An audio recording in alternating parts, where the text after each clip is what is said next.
आज हम लोग स्टार्ट करेंगे नॉन होमोजीनियस इक्वेशन। उम्मीद करते हैं होमोजीनियस समझ में आ गया होगा। दिखाओ जरा बाबू।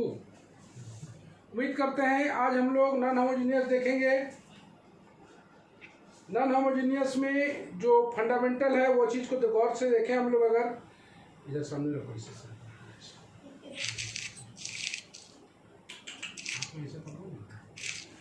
तो नॉन होमोजीनियस इक्वेशन में हम लोग देखते हैं जैसे होमोजीनियस था उसी तरह से नॉन होमोजीनियस आएगा। होमोजीनियस में राइट हैंड साइड जो है वो अब पूरा जीरो नहीं होगा, कम से कम एक नॉन जीरो रखना होगा। तो हम लोग देखने वाले हैं कैसे देखेंगे हम लोग solution of linear non homogeneous equation. Non homogeneous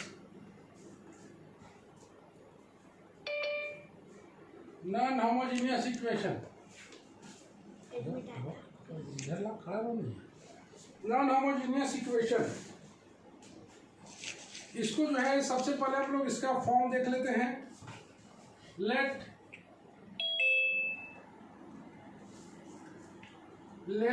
a11 x1 a12 x2 plus dot dot dot a1n xn बराबर b1 a21 x1 plus a22 x2 plus dot dot dot a2n xn बराबर b2।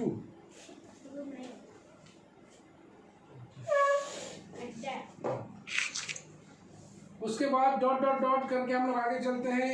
am1 x1 plus am2 x2 plus dot dot dot amn xn बराबर आता है bm। याद रखना है कि homogeneous में ये सब जीरो था, यहाँ पर जीरो नहीं है, बाकी बात सब कुछ सेम है। इसको बोलते हैं नॉन होमोजीनियस लीनियर इक्वेशन। लिखते हैं is a system of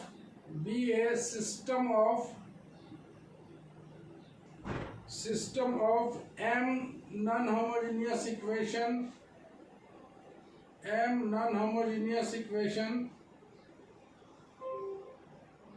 in n unknowns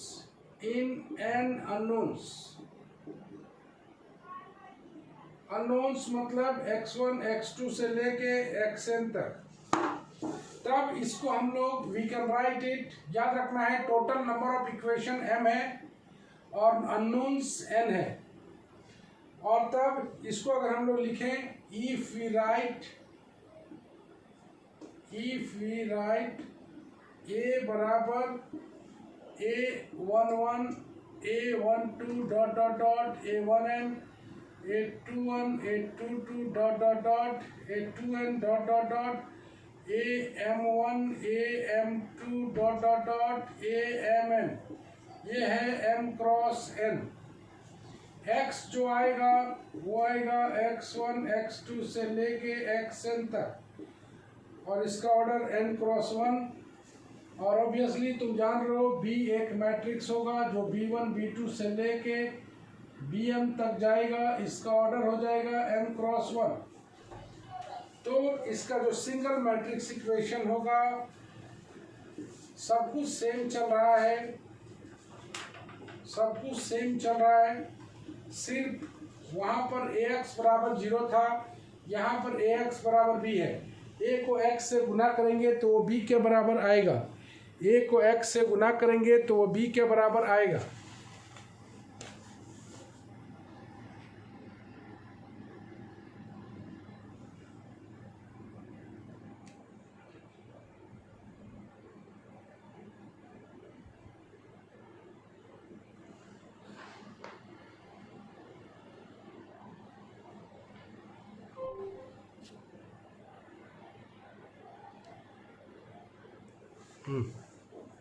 भाई आगे हम लोग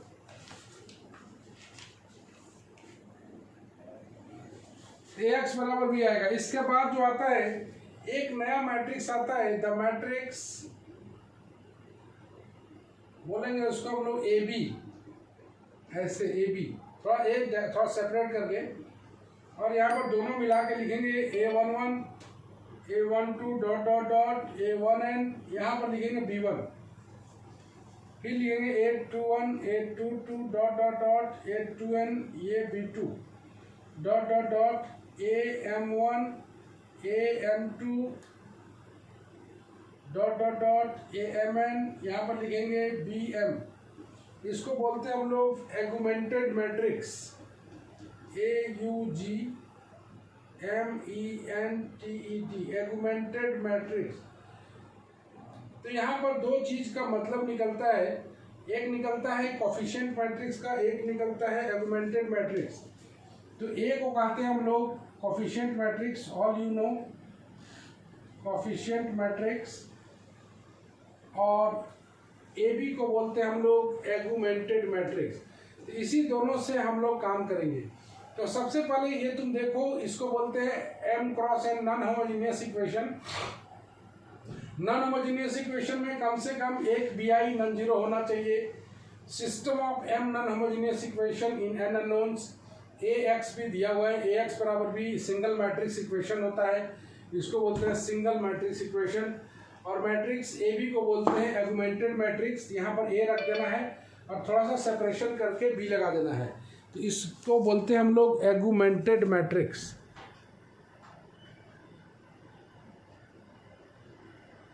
इसको बोलते हैं एगुमेंटेड मैट्रिक्स।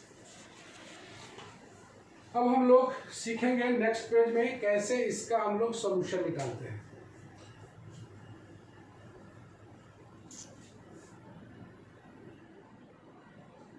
चलो हम लोग नेक्स्ट पेज में इसका, ये कंसिस्टेंट भी होता है और इनकंसिस्टेंट भी होता है, दोनों होता है।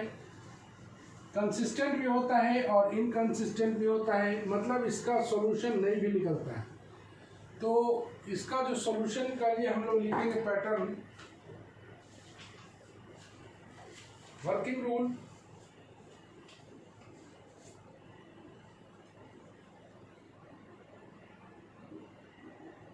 working rule for finding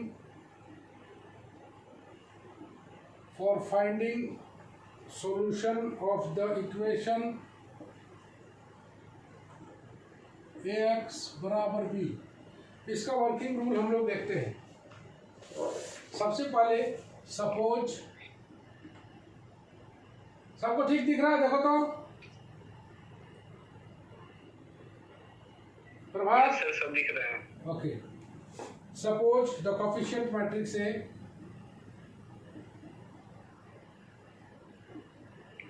coefficient matrix A of the type M cross N।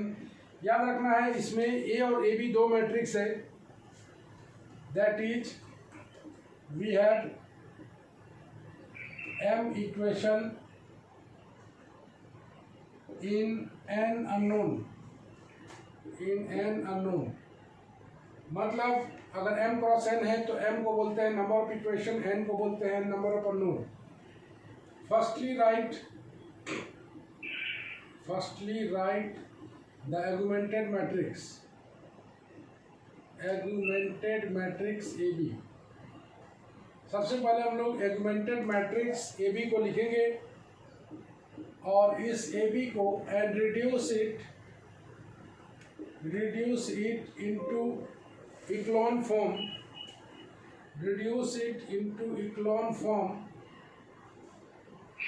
by applying E-row transformation।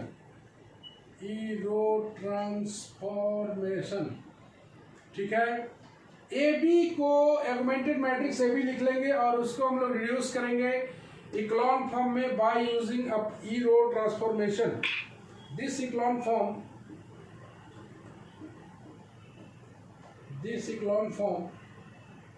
gives the rank of AB। ये इक्लॉन फॉर्म AB भी देगा और रैंक ऑफ A भी देगा, मतलब ये रैंक ऑफ AB भी निकाल देगा और A भी निकाल देगा। कैसे कैसे देखेंगे हम लोग। Then the three cases arises, तीन केस अराइज होता है। पहला case, rank A less than rank A B, rank of A छोटा हो जाए रैंक ऑफ ए बी से। इन दिस केस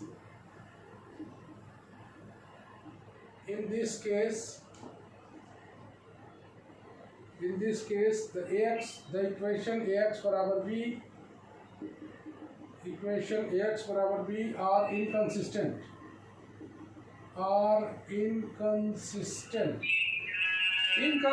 का मतलब होता है that is they have no solution,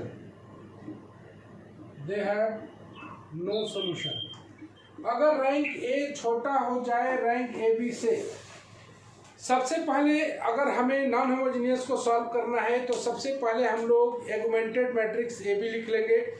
उस ए बी को हम लोग रिड्यूस कर देंगे इक्लॉन फॉर्म में by applying E row transformation only. ये हमें दे देगा रैंक ऑफ ए बी देगा, रैंक ऑफ ए बी भी देगा, दोनों देगा। अब अगर रैंक ए छोटा हो जाता है रैंक ए बी से तो हम लोग बोल देंगे कि ये इनकंसिस्टेंट है। इनकंसिस्टेंट का मतलब there are no solution. Okay, case 2,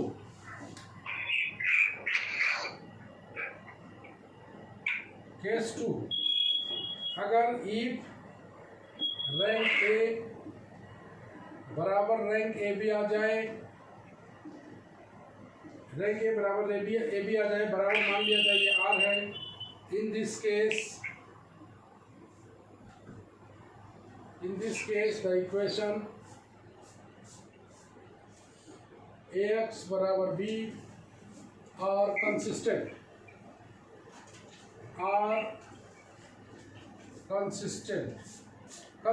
का मतलब होता है that is they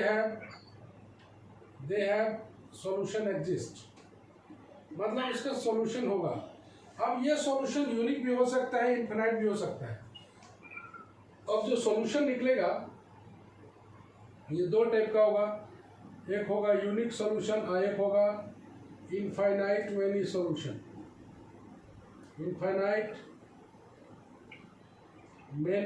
सॉल्यूशन। अब आते हैं इसके नेक्स्ट में, इफ आर बराबर एन आ जाए, ये दोनों बराबर आया और वो आर के बराबर है। अगर आर बराबर एन आया, इन this case there are unique solution,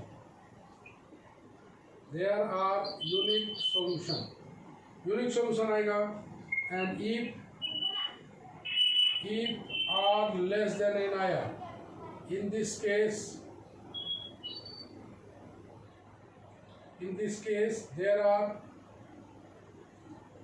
infinite many solution। इस केस में इनफिनाइट मैनी सॉल्यूशन आएगा। तो यूनिक सॉल्यूशन में यहाँ पर हम लोग बता दें आर बराबर एन आ जाए और यहाँ पर आर लेस देन एन आ जाए, रैंक ए बराबर रैंक ए बी हो जाए जो कि आर के बराबर है, आर अगर एन आ जाए तो यूनिक सॉल्यूशन और लेस देन एन आ जाए तो इनफिनाइट मैनी सॉल्यूशन। अब कैसे हम लोग यूनिक और इनफिनाइट और निकालेंगे तो हम लोग देखें एक बार फिर इसके हम लोग मेथड पर आते हैं। एगुमेंटेड मैट्रिक्स ए बी का हम लोग निकाल लेंगे, इसको रिड्यूस कर लेंगे इक्लॉन फॉर्म में, उसका निकाल लेंगे रैंक उसका निकालने का मतलब है कि रैंक ए बी भी आएगा और रैंक ए भी आएगा। अगर rank A less than rank A B आया तो इनकंसिस्टेंट, नो सॉल्यूशन। अगर रैंक ए बराबर रैंक ए बी और वो आर के बराबर है, अगर वो आर एन के बराबर है तो हम लोग बोल देंगे यूनिक सॉल्यूशन, और आर अगर लेस देन एन है तो हम लोग बोल देंगे इनफिनाइट मैनी सॉल्यूशन। इसी पर हम लोग सवाल बनाएंगे। किसी को कोई दिक्कत है पूछ लो।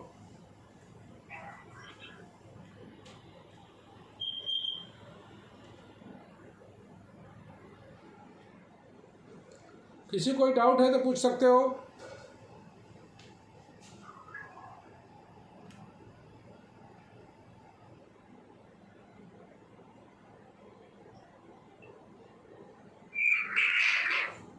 नहीं प्रॉब्लम सर। हाँ, जो केस 1 लिखे rank A equal to rank A B equal to R, तो उससे rank A equal to N वो तो नहीं होगा उसमें? क्या बोला? अभी सवाल बनाने दो, उसके बाद तुमको दिखाते हैं क्या क्या हो सकता है। ठीक है, सवाल को देखो। यस। कैसे एगुमेंटेड मैट्रिक्स ए बी लिखेंगे, कैसे उसका रैंक देखेंगे, उसको देखते हैं। विजिबिलिटी ठीक आ रहा है आयुष पांडे? आयुष नहीं सर, उतना अच्छा नहीं आ रहा है। अच्छा, तुम्हारा नहीं आ रहा है और अच्छा नहीं आ रहा है सर।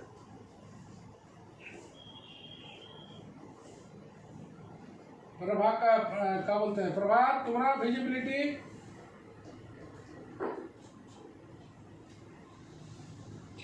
यस सर, एकदम क्लियर आ रहा है। देखो आयुष पांडे देख रहा है ना, तेरा मोबाइल में प्रॉब्लम है। सर हम भी रांची में, ये नेटवर्क यहाँ ठीक है सर। 4K में दिखा रहे हैं, समझ गया? 4K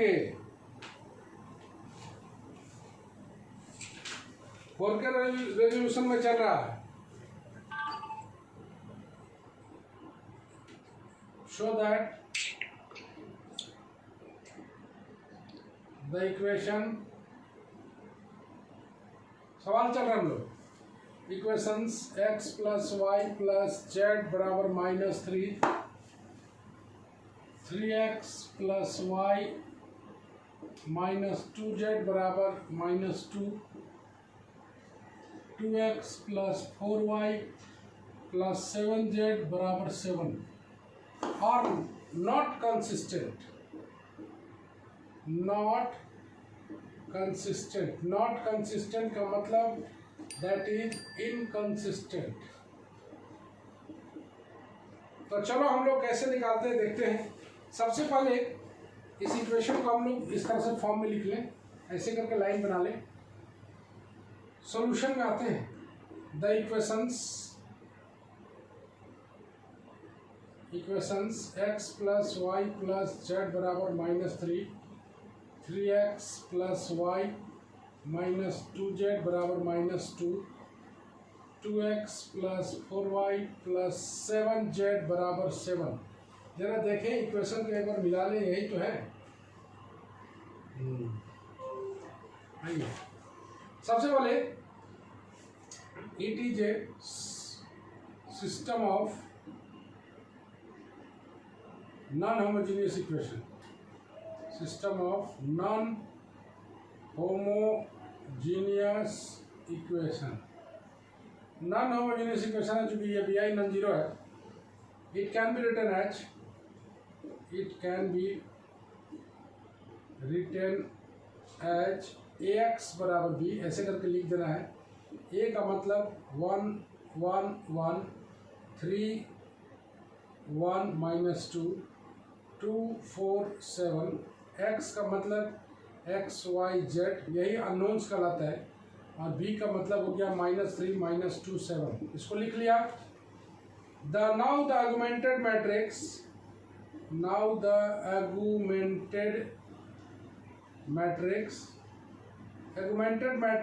AB, AB को हम लोग ऐसे लिखेंगे, यहाँ थोड़ा सा बड़ा सा 1 1 1 -3, ऐसे तुम सेपरेटर भी डाल सकते हो यार। 3 1 -2 सेपरेटर -2, 2 4 7 सेपरेटर 7, ऐसे। ओके, इसको बोलते हैं augmented matrix AB। Now reduce it into echelon form by using E-row transformation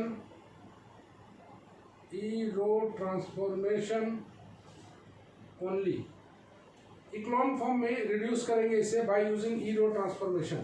तो चलो हम लोग लगाते हैं यहाँ पर ई रो ट्रांसफॉर्मेशन। कैसे लगाते हैं जरा देखें हम लोग। चलो यहाँ पर 1 दिख रहा है, जो काम यहाँ करेंगे वही काम यहाँ भी करेंगे, बस इतना ही समझ लो।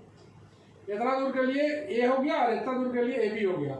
तो सबसे पहले हम लोग लगाते हैं R2 tends to R2 -3R1 और R3 tends to R3 -2R1। चलो लगाओ जी, कितना आ जाएगा? 1 1 1 सेपरेटर -3 अपनी जगह पर, यहाँ पर आ जाएगा 0। 3 से गुना करके घटा रहे हैं 3 से गुना करके घटाएंगे आ जाएगा -2, दिख रहा होगा। 3 से गुना करके घटाएंगे आ जाएगा -2। यहाँ 3 से गुना करके घटाएंगे तो आ जाएगा -5।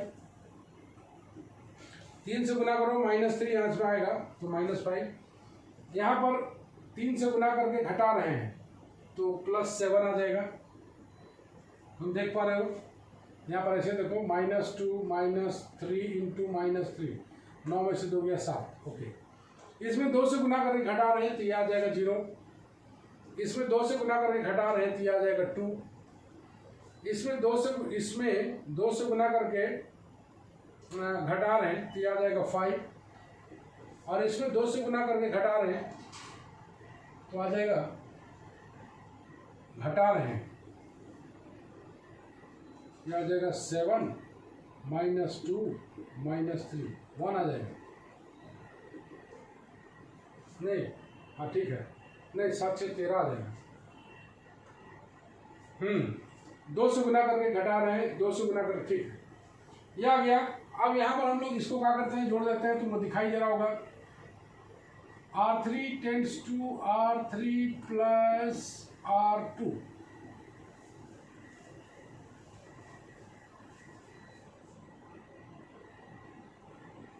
R2 तो यह आ जाएगा 1 1 1, सेपरेटर -3 0 -2 -5, यहाँ पर 7, यहाँ पर जोड़ रहे हैं 0, यहाँ पर आ रहा है 0, यहाँ पर आ रहा है 0, और यहाँ पर आ रहा है 13 7 20।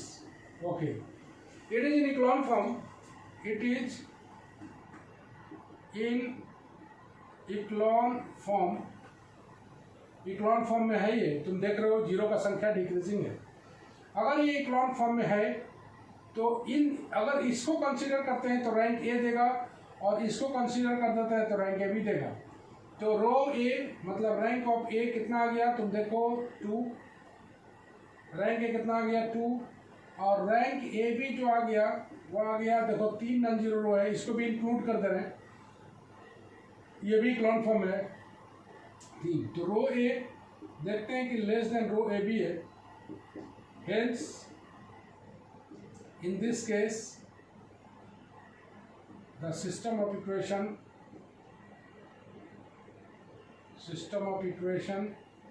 is inconsistent। inconsistent का मतलब that is no solution।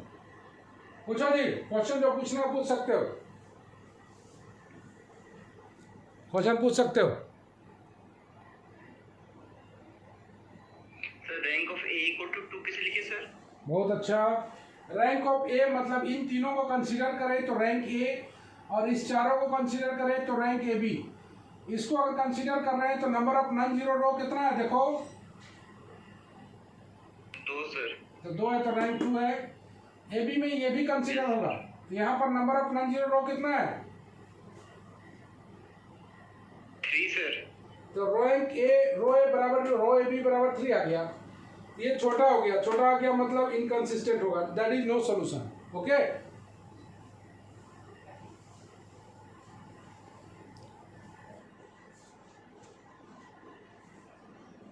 और किसी को कोई चीज पूछना है पूछ सकते हो।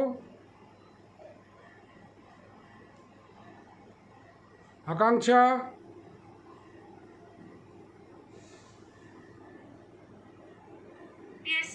पूछना है पूछ लो,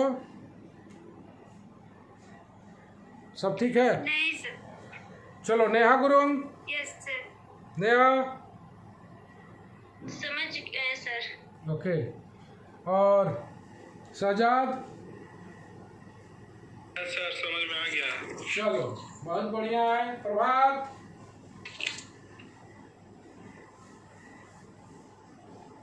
यस सर, बहुत समझ में आ गया। पूरा आ गया? यस सर, पूरा समझ में आ गया। बहुत अच्छा। अब चलो एक आध को हम लोग सॉल्यूशन बनाए, सवाल बनाए कंसिस्टेंट वाला।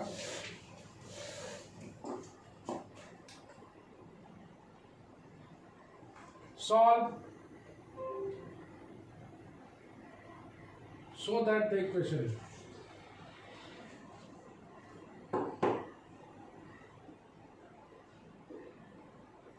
so that the equation x plus y plus z बराबर 6, x plus 2y plus 3z बराबर 14, x plus 4y plus 7z बराबर 30 are consistent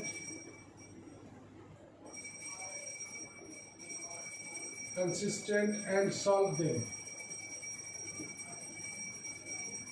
कंसिस्टेंट है और सॉल्व करे इसको। तो जो काम है वो तो काम तो तुम जान ही रहो, तो वो काम तो हम लोग शुरू करें करना। ओके, चलो, तो we have the equations, we have the system of equation बोलते हैं इसको हम लोग। We have the system of equation x plus y plus z बराबर 6, x plus 2y plus 3z बराबर 14। हम पहले ही बताए थे कि जो इक्लॉन फॉर्म बनाना जानता है उसके लिए बहुत दिक्कत यह नहीं होगा। The equation can be written as, the equations can be written as, equations can be written as, equations can be written as ax बराबर b, that is 1 1 1 1 2 3 1 4 7। चलो, x के स्थान पर x y z, b के स्थान पर 6 14 30। Okay, now the augmented matrix, now the augmented matrix AB, ऐसे लिखेंगे AB, और यहाँ पर हम लोग लिख देते हैं 1 1 1 सेपरेटर 6 1 2 3, यहाँ इसको सेपरेटर बोलते हैं 14 1 4 7 separator 30। Okay, now we reduce it into echelon form by applying, इसको जरूर लिखना है, by applying E row transformation only, E row transformation only. Apply कर देना है ई रो ट्रांसफॉर्मेशन, इसमें ई रो ट्रांसफॉर्मेशन अप्लाई कर देना है। तो अप्लाई हम लोग करें, यहाँ पर लगाते हैं ऐसे R2 tends to R2 minus R1, R3 tends to R3 minus R1।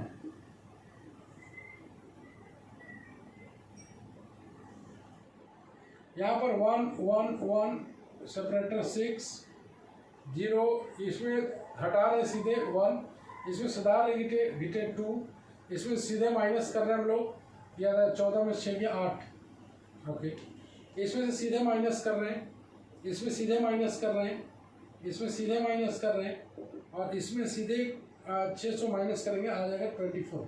देख लो, ठीक है, सीधे घटा रहे हैं।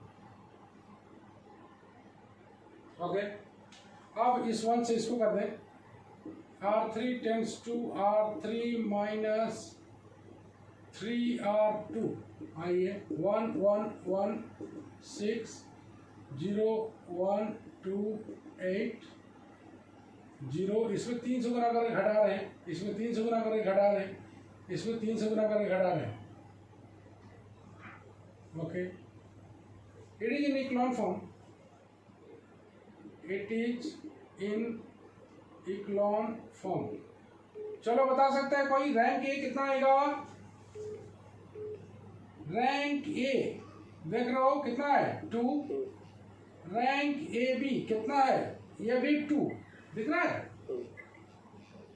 तो यहाँ पर रैंक ए बराबर रैंक ए बी बराबर 2, यही मेरा आर है। मेरे पास वी हैव एन बराबर मेरा पास 3 है। ये बराबर होने का मतलब इक्वेशन इज कंसिस्टेंट है। वीडियो पॉज कर दिया। आ गया सर, आ गया। द इक्वेशन सर जूम हट गया, फिर से जूम इन कीजिए।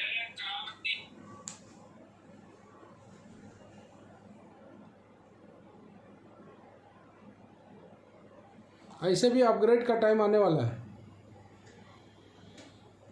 अपग्रेड होना पड़ेगा, तैयार रहो।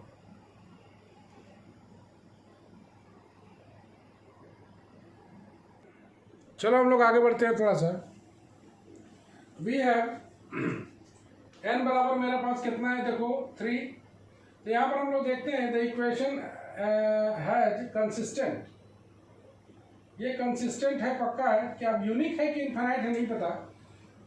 तो r यहाँ पर लेस देन दिख रहा है, दैट इज 2 लेस देन 3, तो r लेस देन n है, hence the system of equation has, कौन सा सॉल्यूशन होगा, infinite solution. Very good, infinite many solution. अब इनफाइनाइट मैनी सॉल्यूशन हो गया है, अब इनफाइनाइट मैनी सॉल्यूशन निकाला कैसे जाता है उसी पर बात करेंगे हम लोग। इनफाइनाइट मैनी सॉल्यूशन निकालते कैसे हैं।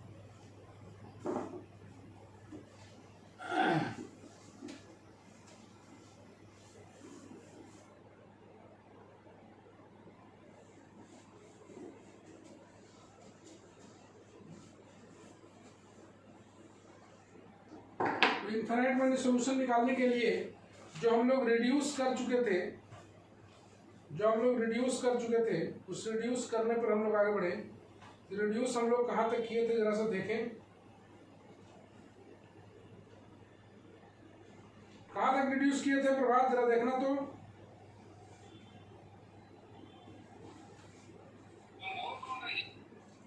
बोलो का था 116 ऐसे था, हम मिटा दिए जी। 0128 हाँ 0000 ऐसे था, यस सर। चलो यही ऑगमेंटेड मैट्रिक्स ए बी था।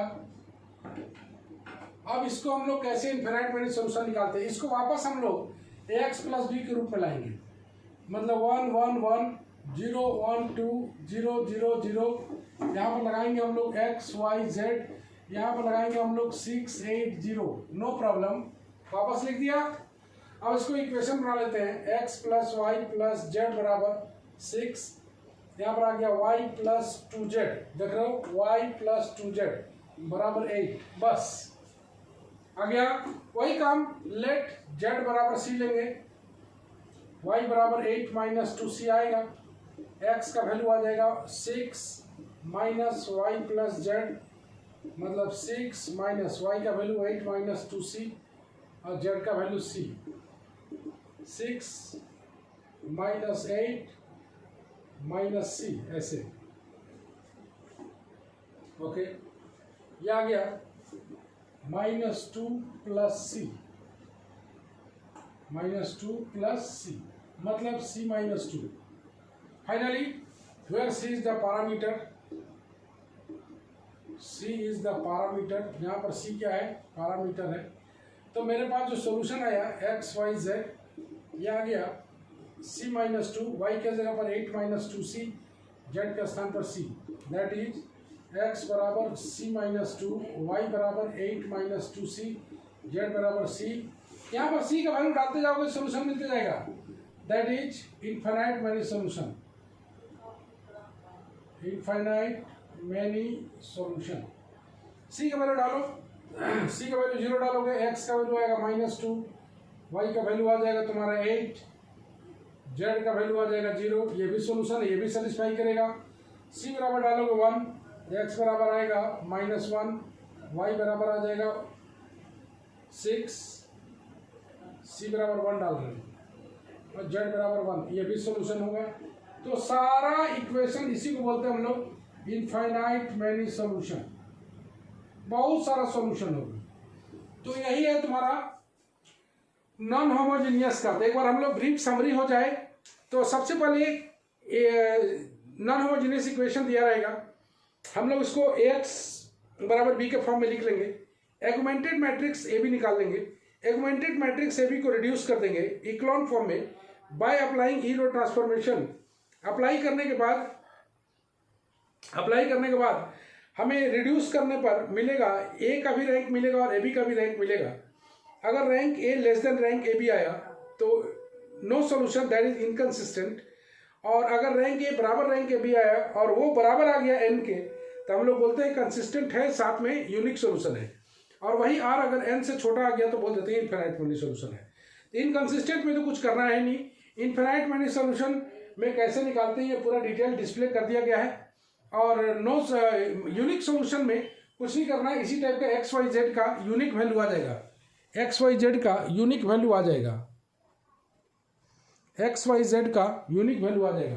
तो जैसा कि तुमने देखा, उम्मीद करते हैं पूरा का पूरा समझ में आया होगा आज की क्लास। हम लोग मिलते हैं नेक्स्ट क्लास में। तो नेक्स्ट क्लास में हम लोग यूनिक सोल्यूशन को देखते हुए इस चैप्टर को खत्म करेंगे, मैट्रिक्स को। तो एनी प्रॉब्लम इन दैट? कोई किसी को परेशानी? सर इक्वल वाला भी बता दीजिए ना। कौन वाला?